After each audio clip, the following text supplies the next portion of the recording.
पश्चिम बंगाल के पश्चिम मेदिनीपुर जिले की खड़गपुर सदर विधानसभा सीट पर चुनाव प्रचार तेज हो गया है। यहां मुख्य मुकाबला तृणमूल कांग्रेस के प्रदीप सरकार और बीजेपी के दिलीप घोष के बीच माना जा रहा है।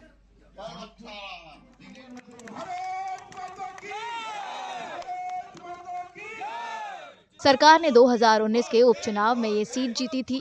ये उपचुनाव तब हुआ था जब घोष ने 2019 के लोकसभा चुनावों में सांसद चुने जाने के बाद ये सीट छोड़ दी थी। हालांकि 2021 के विधानसभा चुनावों में सरकार ये सीट बीजेपी उम्मीदवार हिरणमय चटर्जी से हार गए थे। अब सरकार को ये सीट दोबारा जीतने का पूरा भरोसा है। बीजेपी द्वारा घोष को फिर से मैदान में उतारने पर सरकार उन्हें बाहरी बताकर चुनाव प्रचार कर रही है।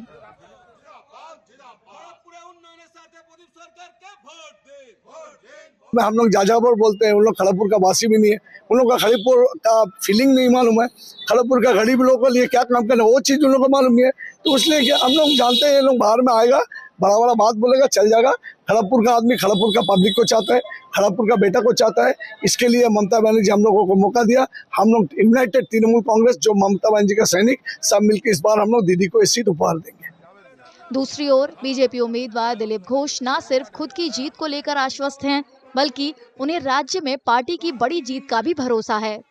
उनका मानना है कि इस बार टीएमसी के खिलाफ सत्ता विरोधी लहर काफी मजबूत है। बीजेपी का जो इमेज है, बीजेपी का जो एडमिनिस्ट्रेशन चलाने का जो अनुभव है पूरा देश में हम 20 राज्यों में कर रहे हैं, उसके लिए लोग बीजेपी को चुनेंगे। देख लिया टीएमसी को, अब टेस्टेड हो गया, अब रिजेक्टेड हो जाएगा। जैसा सीपीएम कांग्रेस का हाल हुआ उससे बदतर हाल होगा टीएमसी का। इस चुनाव से शुरू हो जाएगा, परिवर्तन हो जाएगा। चुनावी मैदान में उतरे उम्मीदवार इलाके के मतदाताओं से सीधे संपर्क साध रही हैं। हालांकि लोगों का कहना है कि ये क्षेत्र भले ही एक प्रमुख औद्योगिक केंद्र हो और यहाँ एक बड़ा रेलवे वर्कशॉप मौजूद हो, इसके बावजूद उन्हें आज भी खराब बुनियादी ढांचे के साथ गुजारा करना पड़ रहा है।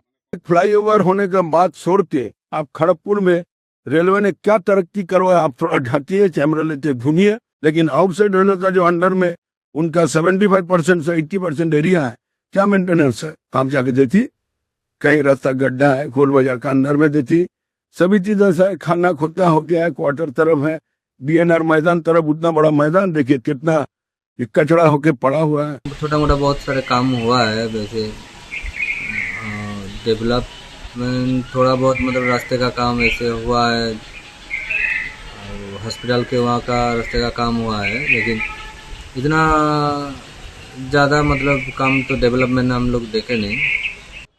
पश्चिम बंगाल में विधानसभा चुनाव के लिए 23 और 29 अप्रैल को 2 चरणों में मतदान होगा और वोटों की गिनती 4 मई को होगी। ऐसे में बीजेपी और सत्ताधारी तृणमूल कांग्रेस के बीच एक बेहद करीबी मुकाबले का मंच तैयार हो गया है।